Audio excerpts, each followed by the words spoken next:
أبوان حسن دحولاب صالح أيام منصب برديق وتري الله ونحريستي حاجي عبد الكريم حسين حاجي عبد ورابه وكمدها استاميه نبد الصومالي لان وحنو أبوان كوكب بلابي ومنصب برديقة والله يلاحظو تير كاد عيبان ومضى ديرين وان كتري جيريد مرحوم حاجي عبد الكريم حسين يوسف حاجي عبد ورابه وحلا ذحي الدواق حما دقوه مغليان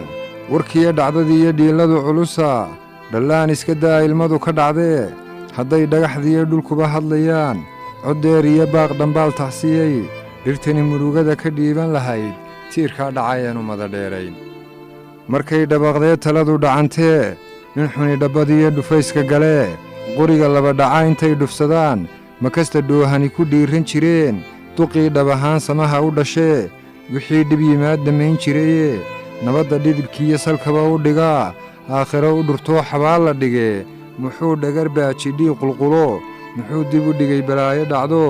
si ay u dhaqdaan dadkani u dhistaan dhankiisa muxuu dhexdaba u xidho bulshada uga dhaartay aana dhibto colaade dhex yaal islaax ku dhayo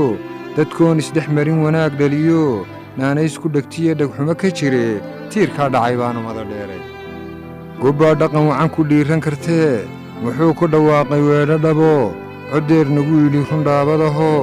waanada dhaxal kale bulshada u dhigo muxuu dhaxamaha intuu ugu dhaxay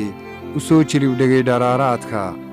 inaad udhummada dhabarka ka jabtiya inaad damidiin dhulyaal noqotaan dhibtiinna muxuu dhimasho ka xigo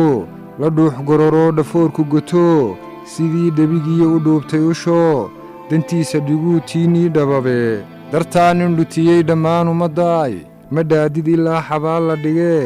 tiirkaa dhacay baanu mada dheeray markaad dhaqankiisa guud dugataan cadaabi ka dheer inuu dhex gale nimaan dhimin ruux dharaar qudhaho nimaan dhagarqabe dhabarka gelino nimaan dhaardusayn siduu u dhasho dhawaaqa dulmane ka xidhan dhagaho ahaa dhexdhexaad indheergarado wanaaggu dhigtaa ku dheer bulshadee rabbow dhaqankaab dhexgee jannadii xaqiyo dhimashada adaa dhigayo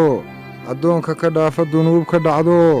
dhammaan gacmahaan ku hoos dhigannee rabbow dhaxalsiid dhawaaqasano cadaabta ka dhowr dhimbiisha hurto rabbow dhobyaraan dhexgee jannadii